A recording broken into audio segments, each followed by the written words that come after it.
The stadium lights rise like a promise no one intends to keep. Millions watch from couches believing this is just a game. The field looks clean, but it is layered with quiet sacrifices. Every step forward begins with something taken away. They arrive young, carrying dreams heavier than pads. They are told pain is temporary and glory is forever.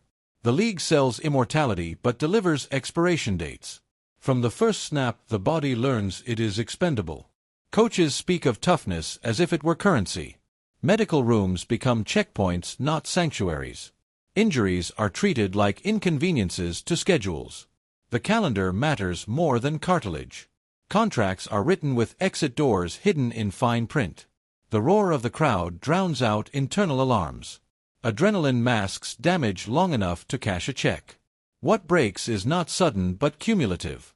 Bone by bone, decision by decision. Every Sunday extracts a toll that is never refunded. The league calls it opportunity. The body calls it erosion. By the time the pain feels real, it is already normalized. You are praised for staying silent. You are warned against hesitation. Fear is reframed as weakness. Survival becomes performance. And performance becomes obligation. No one asks how long this can last. Because the answer disrupts the product. They sell heroes but manufacture casualties. The cameras never linger on limps. The commentary never names the cost. They call it football. But it is closer to controlled collision. A system perfected to consume youth. And discard what remains. The moment you stop producing, the system stops recognizing you. This is where the breaking begins. If you think you know what football takes from its players, stay until the end. And if you value stories the league would rather ignore, subscribe to Dark Side of the NFL. This channel exists to expose what gets buried beneath the spectacle. White heavy checkmark. They teach you early that pain is a language you must unlearn. If something hurts, you are told to adjust, not question. Medical clearance becomes a negotiation. Truth bends under the weight of expectations. The locker room is where honesty quietly dies. You learn which injuries can be admitted, and which must be hidden behind tape and smiles. The culture does not demand destruction. It simply rewards endurance. And punishes pause. Every snap is a test of obedience. Every practice an audition for survival. The body becomes an asset. And assets are meant to be leveraged. There is no off switch for damage. Only delays and denials. Treatment focuses on speed, not healing. Because availability equals value. Painkillers are framed as tools, not risks. Injections become routine. Silence becomes strategy. The system does not force you. It corners you. Choice exists only on paper. Between playing hurt or disappearing. Between compliance or replacement. Every roster spot is temporary. Every injury report is a warning. You are reminded daily how many want your place. How easily momentum forgets you. Fear becomes fuel. But fuel burns fast. The league calls it competition. But it is attrition refined. They measure toughness in games played, not years lived. They praise warriors, then abandon veterans. The uniform protects the brand, not the body. Logos outlast ligaments. The machine keeps moving, regardless of who falls behind. And every player eventually does. The question is not if, but how broken you'll be when it ends. White heavy checkmark. Time in the league moves differently than real life. Seasons blur into injuries. Injuries blur into habits. Habits blur into dependence. You wake up sore before you wake up aware. Pain becomes background noise. Something you carry like equipment. Doctors speak in timelines, not futures. Weeks to return, not decades to recover. You are treated as a short-term investment. Long-term damage is not budgeted. When symptoms linger, they are reframed. Fatigue becomes attitude. Confusion becomes distraction. Emotional shifts become personality flaws. The system does not recognize slow damage. Because it is not profitable. You are expected to self-manage deterioration while delivering peak performance. Fans cheer violence without seeing aftermath. Media packages collisions as highlights. The slow consequences never make the real. There is no ceremony for decline. Only reduced snaps and shorter contracts. When the calls stop coming, silence replaces structure. Pain replaces routine. And identity begins to fracture. You were built for Sundays, not for what comes after. The league prepares you to play, not to survive yourself. Support vanishes with relevance. Medical responsibility quietly transfers to you. The damage remains unpaid. And suddenly you are alone with it. This is when reality hits hardest. The system never planned to carry you beyond usefulness. It was designed to extract everything and move on without looking back. If this story is changing the way you see the game, pause for a second. Like this video so it reaches people who still believe this is just part of the sport. And subscribe, because silence only protects systems, never players. White heavy checkmark. The league celebrates longevity while engineering short careers. Average years are statistics no one advertises. Every draft resets the clock on empathy. New bodies arrive before old ones are repaired. The system depends on constant replacement. Youth is cheaper than recovery. Rookies absorb the violence with hope still intact. Veterans absorb it with resignation. Both are equally expendable. Contracts promise security but expire faster than damage. Guaranteed money ends before guaranteed pain. You learn quickly that loyalty flows one way. The shield never bleeds. Players do. Medical staff answers to management timelines, not biological truth. Return to play becomes a performance metric. Healing becomes secondary. You are praised for bouncing back, even when nothing has healed. Swelling is ignored if motion exists. Cognitive fog is dismissed if you can memorize plays. You are functional, therefore acceptable. The system redefines health as usefulness. Anything beyond that is your problem. Injury settlements close cases, not wounds. Retirement papers do not include recovery plans. Once the jersey comes off, the infrastructure collapses. No more trainers waiting. No more schedules dictating discipline. Pain no longer has purpose. And purposeless pain is harder to survive. The applause fades faster than symptoms. Your name becomes past tense. The league keeps moving forward, while you learn how much was taken. Not in one hit, but in years of sanctioned damage. This is not an accident. It is design. White heavy check mark behind every highlight is a body absorbing consequences. Slow damage that never trends on social media. Ligaments stretched beyond intention. Spines compressed beyond repair. Hands reshaped by repetition and impact. The violence is not chaotic. It is rehearsed, drilled, refined into efficiency. Players are trained to collide correctly, not to avoid collision. Safety exists within parameters that protect optics, not people. Rule changes are reactive, not preventative. They arrive after lawsuits, not injuries. The league studies perception more than pathology. PR moves faster than medicine. When awareness becomes unavoidable, language becomes softer. Risks become concerns. Permanent becomes manageable. Responsibility is shifted quietly. Informed consent replaces accountability. If you knew the risks, then the system is absolved. But knowing does not equal choosing freely. Not when dreams depend on compliance. Not when livelihoods are conditional. The machine feeds on ambition. Because ambition silences doubt. Players convince themselves this is worth it. Because the alternative is unimaginable. Walking away feels like failure, even when staying costs everything. The league never asks for that calculation. It assumes devotion. And devotion fills stadiums. While bodies deteriorate invisibly, the product remains clean. Because the consequences are private. And privacy protects the system. White heavy checkmark. When the career ends, the noise stops abruptly. No countdown prepares you for the quiet. Structure dissolves overnight. The regimen that held you together disappears. Pain becomes unmasked without adrenaline, without purpose, without applause. The body remembers everything. What was delayed now arrives fully formed. Sleep fractures. Mood swings intensify. Memory slips quietly at first. Doctor's appointments replace practices. Prescriptions replace playbooks. The league issues statements. But statements do not manage symptoms. Support programs exist on paper. But access is inconsistent. And accountability is absent. You are no longer a priority. Because priorities are active assets. Former players navigate damage alone.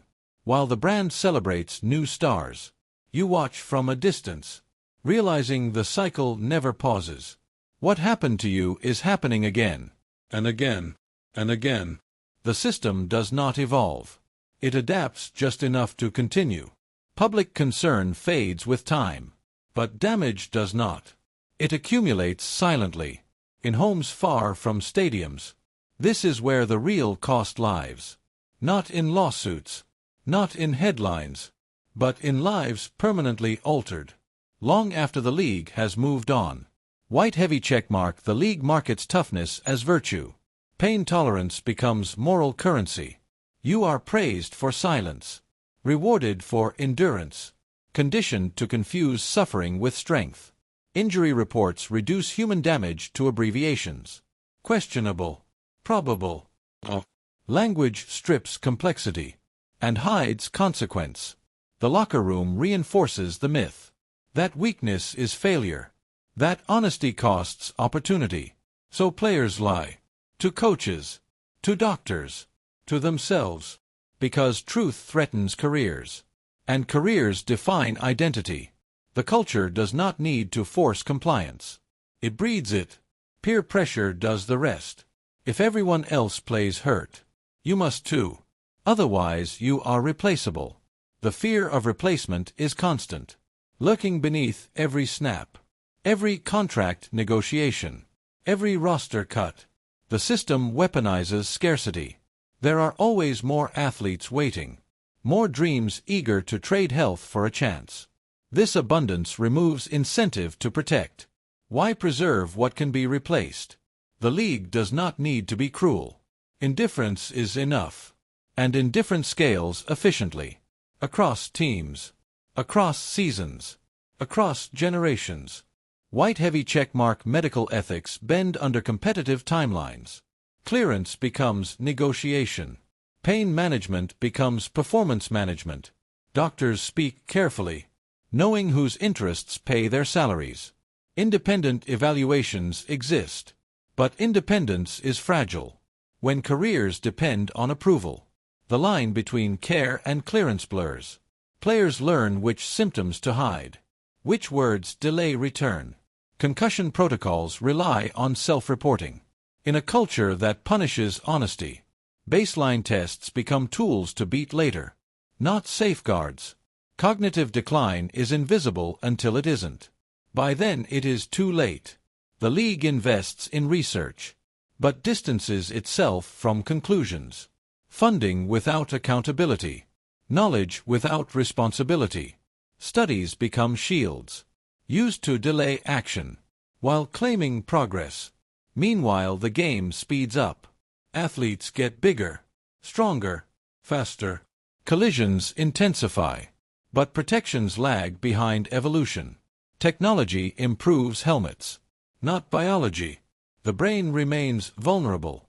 No matter the padding, no matter the branding, no matter the slogans, violence is baked into the product, and the product cannot survive without it. White heavy checkmark. Families live with the aftermath. Long after the crowd disperses, they witness changes no stat sheet records. Personality shifts, emotional volatility, memory gaps that fracture relationships. Loved ones become caregivers. Without training, without support, without warning.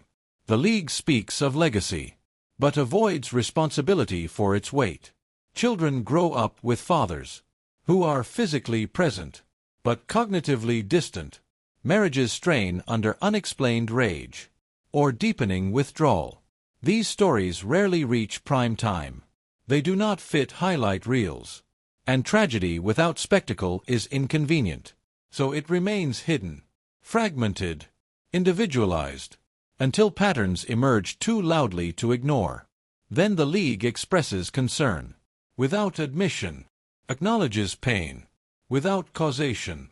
Every statement is calibrated to concede empathy, without conceding fault, because fault invites accountability, and accountability threatens the foundation.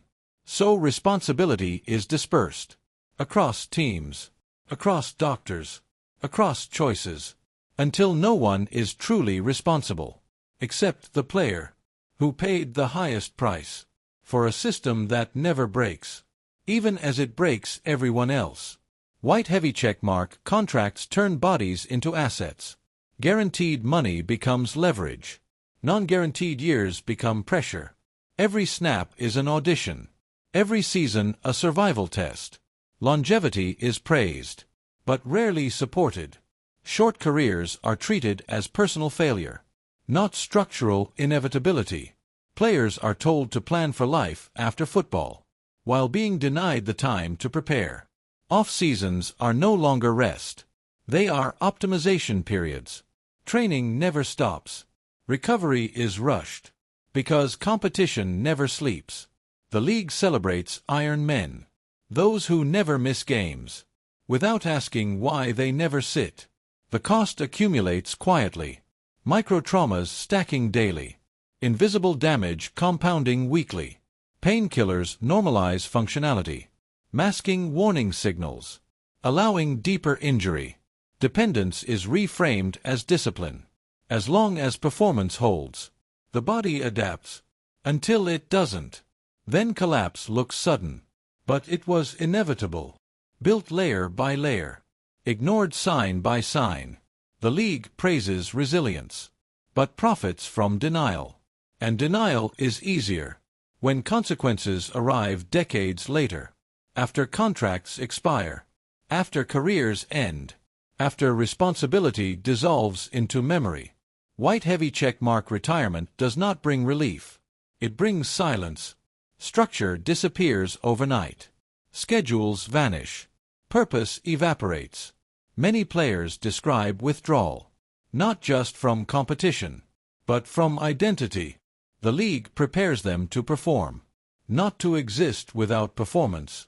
Mental health resources are offered, but often late, and often superficially. Checklists instead of care, hotlines instead of continuity. The transition is individualized, responsibility placed on the athlete. Once again, community fades, camaraderie dissolves, pain remains, without distraction, without applause, without validation. Some seek numbness, some seek adrenaline, some seek escape, others spiral quietly, unnoticed, untracked, until tragedy forces attention. Then retrospectives appear, honoring careers, while ignoring systems. The narrative shifts to personal struggle, never institutional design, because it is easier to mourn individuals than confront mechanisms that continue producing identical outcomes, season after season, draft class after draft class. The pipeline never stops, and neither does the damage. White heavy checkmark. The league's power lies in normalization, in making the abnormal routine, in framing harm as sacrifice, necessary, noble, unavoidable. Fans absorb the language, repeat it, celebrate it, unknowingly reinforcing the machine. Sunday violence becomes tradition. Monday pain becomes invisible. Highlight packages erase context. Slow motion glorifies impact, while removing consequence. The spectacle disconnects cause and effect, until former players speak, and are dismissed as bitter or broken. Their testimonies threaten the illusion, so they are minimized, discredited, or ignored. Whistleblowers are framed as exceptions, not evidence. The league controls narrative velocity, outpacing criticism with content, outspending accountability with branding. Awareness campaigns replace reform. Symbols replace change. And as long as the game continues, so does the silence. Because silence is profitable, and profit is protected. At every level, by every stakeholder, from executives, to broadcasters, to consumers. The system does not need secrecy. It thrives in plain sight. White heavy checkmark attempts at reform are carefully measured. Enough to appear responsive. Never enough to disrupt revenue. Rule changes focus on optics, not fundamentals. Penalties adjust behavior, but not incentives. The game remains violent. Because violence sells. Broadcast deals depend on intensity. Fantasy numbers depend on durability. Betting markets depend on availability. Everything depends on players staying on the field, not on staying healthy. So reform stops where profit begins. Any solution that reduces speed, reduces hits, or reduces spectacle is quietly shelved. Players are told risks are known, as if knowledge equals consent, as if choice exists within scarcity, as if refusing the system does not mean losing everything. The league frames participation as voluntary, ignoring the power imbalance between billion-dollar institutions and young athletes chasing opportunity. Consent under pressure is not freedom. It is survival. And survival rarely allows long-term thinking, especially when consequences are abstract, deferred, invisible. By the time damage surfaces, the league has moved on to new stars, new narratives, new bodies. The cycle continues uninterrupted. White heavy checkmark, every generation believes it will be different, that technology will save them, that awareness will protect them, that they will manage the risk better. But the structure remains unchanged, and structure always wins. Players enter smarter, but exit broken all the same, because intelligence does not override physics, and preparation does not negate impact. The body absorbs what the mind understands. Repeated collisions do not negotiate. They accumulate, silently, relentlessly. No amount of branding can soften reality. No slogan can cushion force. The league celebrates evolution, but avoids reckoning with what evolution demands. Real change would require restraint, and restraint threatens dominance. So progress stalls, while rhetoric advances. Every season produces new evidence, new studies, new stories, yet the response remains familiar. Acknowledgement without accountability, concern without consequence, until the conversation fades again, replaced by kickoff, by noise, by distraction. The machine resets effortlessly, because memory is short, and entertainment is constant. White heavy checkmark, the truth is not hidden. It is tolerated, as long as it stays fragmented, as long as no single moment forces reckoning. The league survives on delay, on diffusion, on time, because time protects institutions more than people. By the time damage is undeniable, those responsible are distant, retired, or insulated. The cost is fully transferred to the bodies that absorbed it, and the families who live with it. The NFL does not need to intend harm. It only needs to accept it as a byproduct. And acceptance is easier when profit grows, when audiences cheer, when violence is reframed as bravery. The system is not broken. It is functioning perfectly, doing exactly what it was designed to do. Extract value, maximize output, and externalize cost. The game will continue, because demand persists. But the question remains: how many bodies, how many minds, how many lives must fracture before endurance stops being celebrated and starts being questioned? White heavy checkmark, if you watch this far, you already know the cost. Subscribe to Dark Side of the NFL for more investigative documentaries they won't promote on highlight shows. Leave a comment, not to argue, but to remember the people behind the helmets. Because the league survives on silence. This channel doesn't.